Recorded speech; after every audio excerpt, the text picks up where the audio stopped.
All right, let's talk all things Fins with a man who's such a good friend of the show and one of the awesome content creators here from the Five Reasons Sports Network, and he covers the Dolphins really, really well. Louis D. Sung is with us now. The man, the myth, the legend. Louis, good afternoon to you, sir. How are you? I'm doing well, Donno. How about you today? I'm doing really well, man, and I'm going to be putting more of these Tua haters on blast in a minute. But how did you feel about? We didn't see him a whole lot, but Colin Cowherd was insulted that he didn't throw any touchdown passes, and he's calling the kid a bust again. So what did you see out of Tua? What was your evaluation? I saw that he did pretty much everything you could ask of a starting quarterback in his very first preseason game, except for that one little itty-bitty mistake that Colin Cowherd absolutely jumped on like it was a fumble. He threw the ball effectively. He was able to navigate the pocket, which it was relatively decent. I want to give the offensive line a little credit in pass protection. Their run blocking was god-awful, but their pass protection was decent.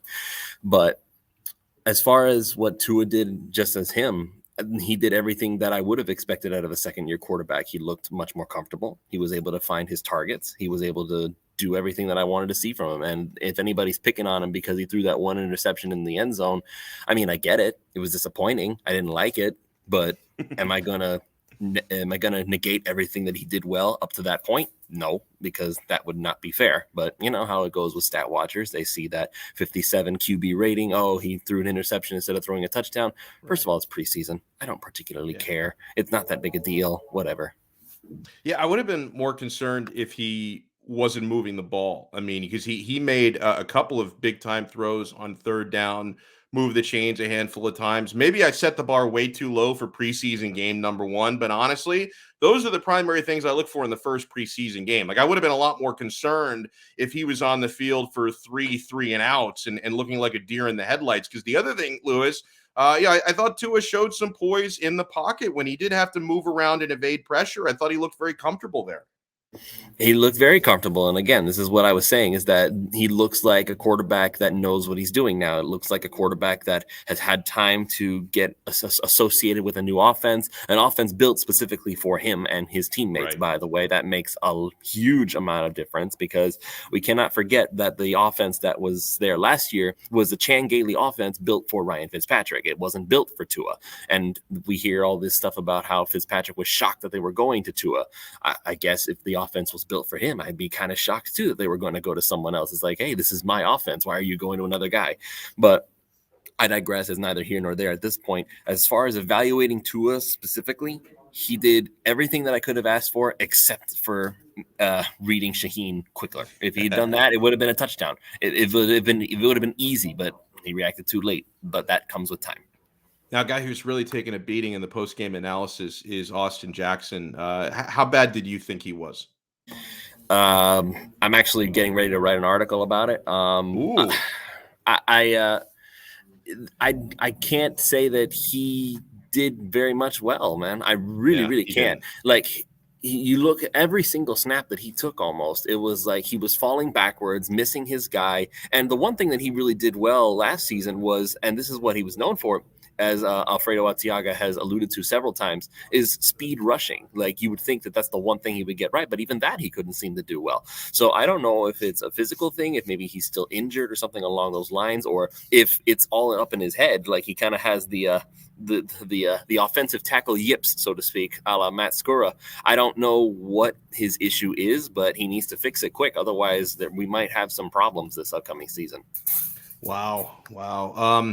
We saw Jalen Waddle get a little work as a return man, and I thought that punt return that he had was pretty electric. How much of that do you think we're going to see during the season? Because that's always something. Like, some Dolphin fans say, you know what? If he's your best return guy, use him. Other Dolphin fans say he's too precious. Like, we cannot risk his body. Where do you fall on that?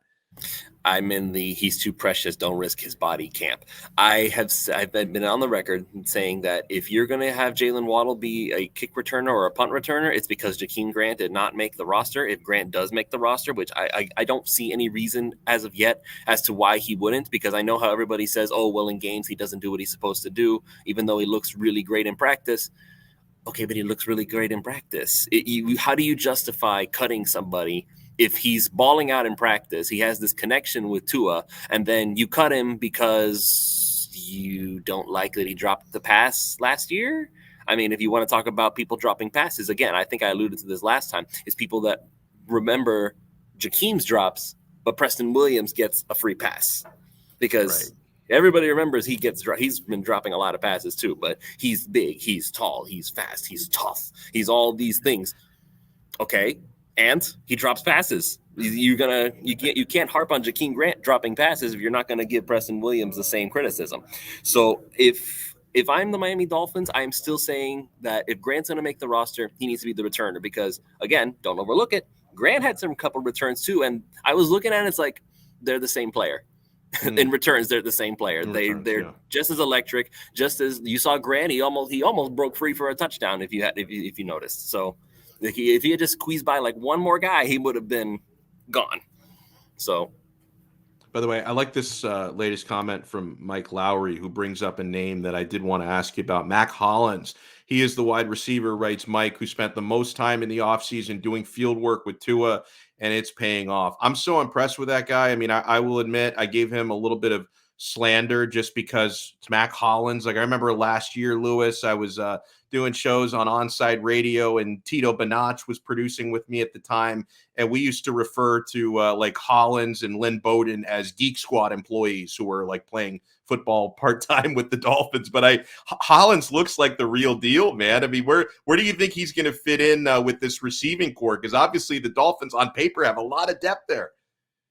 And that's the $1 million question, isn't it? I will admit that I was a little low on Mac Hollins last season, only because I knew that he was a special teams ace, but I didn't see where he was going to fit with this new receiving core. But again, now you see that he and Tua have this rapport going and I honestly, I brought this up during the post-game show. Nobody agreed with me, by the way, but I'm just going to go ahead and I'll see what your thoughts are on this. Sure. Is that if there was anybody who would make Devontae Parker an expendable asset, that you could maybe get something out of him, it would be the fact that Mac Hollins has done what he's done. Now, I understand the special teams aspect of it. Yeah. I understand all that stuff, and everybody called me crazy. But if you have it's a very similar skill set, a very similar body shape. What is Mac Hollins? He's like 6'4", something along those lines. Parker's 6'3". They're both go up and get it kind of guys. They're both tough. Well, I wouldn't say Parker's tough, but he's not. Because I think Hollins is tougher. But, so I'm just thinking to myself, if you've developed Mac Hollins into this kind of receiver, and you still have, by the way, you still have Preston Williams waiting in the wings. Yeah, he's still sitting there on the pup list. He's still there. Why, if it's at all possible, and you can't fit all of these guys into one roster, what are you going to keep, like 9 receivers? You can't keep them all. Yeah. So at that point, would it be possible to see if there's a wide receiver needy team and see if you could maybe get a 3rd round or maybe a 4th and a little extra for Parker, knowing that he has a very team-friendly contract wherever he goes? Mm-hmm. We can tout that and say, hey, listen, he's a good player when he's available and he has a really good contract. You could, give us a little something, just a thought, because otherwise you have to keep everybody and there's not enough space for everybody. I don't think you're crazy. Maybe you're bordering on it. But the thing is, like, I do think there's automatically just going to be some bias towards Devontae Parker because of his Pro Bowl upside. But the thing is, the reason why I'm not completely arguing with you is, for as much Pro Bowl upside as Devontae Parker has, and, his best season was 2 years ago where he was absolutely balling out. Outside of that, he's not flashed consistently, right? It's usually been injury troubles, nagging things, pulling up with hamstrings in practice and having to take it easy, all that stuff. So I don't value Devontae Parker as highly as some people do, but I think the reason why so many Dolphins fans would be resistant to your proposal of even entertaining dealing him away to replace him with a guy ostensibly like Mac Hollins is just because, in theory, Devontae Parker's upside is probably way higher than Mac Hollins. However, what you're saying, though, and we know the Dolphins decision makers, what school of thought do they come from? They come from the Patriot way. They come from the New England school of thought. And I think the scenario that you described there would be very Belichickian, wouldn't it? Just to decide, I don't care, how big of a name this guy is or how highly the previous regime drafted him and how good he was 2 years ago. If we don't think he helps us as much right now and not as consistently as this other guy can, we're going to cut bait, because that's what that organization does. It's not something the Dolphins historically do, but we're kind of getting run more like the Patriots than the old school Dolphins these days, Lewis. Yeah, and that's what I'm saying. Now, let me be clear. I'm not advocating that the Dolphins do trade Parker. I'm not calling for the Dolphins to put him on the trade block, but I am saying that if there was a player that you were going to have to cut ties with, if anybody in that room right now, the only one I would be willing to part with, and it's because of all the things that I just mentioned, it would be Devontae Parker, but only because of everything that I laid out. There's 2 potential replacements for him already. We have guys who can do other things that Parker doesn't do, still there. And just, again, you can't keep everybody. So right now, let's go down the list again. We keep going down lists, I've noticed. Will Fuller is here for a year, and he's not going to play week 1. So I guess you get a free slot for at least week 1. Oh, yeah, because he's suspended for PEDs week 1. I almost forgot about that. Hey, do whatever you have to do to win, bro. Notice he hasn't played yet. Yeah. Maybe. Okay. Anyway, Will Fuller is one. Then you have, assuming that this is the case, and I think it will be, Albert Wilson. Yeah. Devontae Parker. Yeah. And then you have to assume Jakeem Grant. You have to assume Mac Hollins will make it. Yeah. And now that's, again, assuming that we have some guys that are still missing. Did you mention Waddle, or did I miss I did not mention Waddle, no. Okay. So that's number 6. Yeah. And so, and again, we still have guys that are waiting in the wings. Preston Williams is number 7 on the PUP list. Is he going to make the team? If he's not, then okay, you can take away that one. But he's going to be hanging around. And then you keep going down that list. Robert Foster's been making plays. Do you keep him around because he's done some really good stuff? Do you keep Isaiah Ford? Do you keep Malcolm Perry? I guess not. So Lynn Bowden Jr., who everybody was really high on, are you going to try to keep him around? You can't keep everybody, and that's the only. Who is it? Is it Juan Cardona, who's just such a huge fan of Lynn Bowden Jr.? Like, won't he cry if he gets cut? My good friend Juan. I love Juan, but he loves his Lynn Bowden. I don't know if he'll cry, but he will be disappointed because I get it. Lynn Bowden came up big when we needed him last year because there was nobody left aside from him and just a few other fringe players. I understand what he's talking about. It's just, again, he hasn't done anything so far in training camp. He's done almost nothing. And now he showed up in that preseason game, but who did he show up against? Third string players, fourth string players, guys who are definitely not going to make any roster. At that point, it's like, we have to keep that asterisk there. It's like when you want to give credit to Justin Fields. Everybody's really high on Justin Fields right now because of what he did against Miami's third and fourth string players.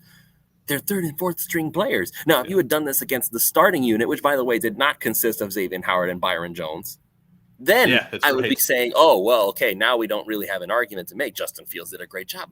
But he didn't.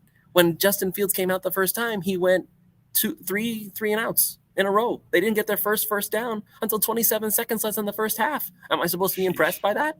No. Admittedly, and there's Alfredo with the comment. There you go. I love it. Yeah, Bears got their. Yeah, that's so true. And I got in a little bit of Twitter trouble with Dolphin fans who were mad at me for complimenting Justin Fields, but it was only because I had the Dolphins plus 3.5, and he was killing my cover. So that was whatever nice things I said about Justin Fields was just, I didn't care if he was totally about your own wallet. Absolutely. At that point, it didn't matter to me if he was going up against first stringers or 11th stringers. I was thinking with my wallet at that point. So I wrote a couple of nice tweets about the kid. And for like an hour there with some of the responses, I know how Colin Cowherd must feel when he writes nonsense about Tua with the way people were. The problem with Colin is that he believes it.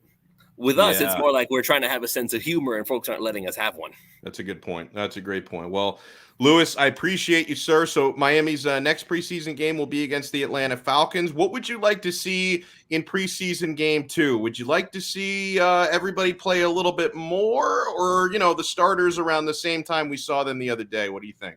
I would like to make this the dress rehearsal game if we're going to have one. Because I remember mentioned last time I was on that are we going to have a dress rehearsal game or not? I assumed that, we may not have one at all if this is the case. But if there was ever a dress rehearsal game to be had, it should be this upcoming one, because at least then they have another couple weeks to get themselves back in gear just in case something goes wrong. Because if somebody gets hurt, then okay, well, here's 2 weeks to kind of get yourself back on your feet, and then we can at least have that going for us. Now, what I want to see more Tua doing well. I want to see Austin Jackson bounce back, because that was just god awful. I would like to see if maybe we can see a couple more of the starters get in there. Maybe we can get Emmanuel Ogbah in there. I'm not interested in seeing Howard and Jones. Like, leave them alone. I don't need to see them. Yeah. I'd like to see Javon Holland get an interception. That's what I want to see. I want to see him pick off Matt Ryan. That's what I want to see. Oh, I love it. Louis D. Sung. You can follow him on Twitter. For those watching, you can see the handle. For those listening, I'll let you know. It's just literally his name. Louis, Luisd Sung. Thank you so much, man. By the way, you mentioned you were writing a piece. If you want to promote anything where people can find your work along 5 Reasons, let the people know.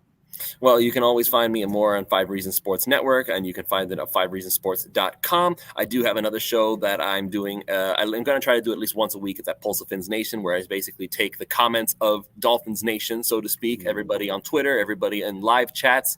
Like, for instance, I'll see that Royal commented that I'm absolutely off my rocker for that take. I'll react to that comment, and I will do it in real time.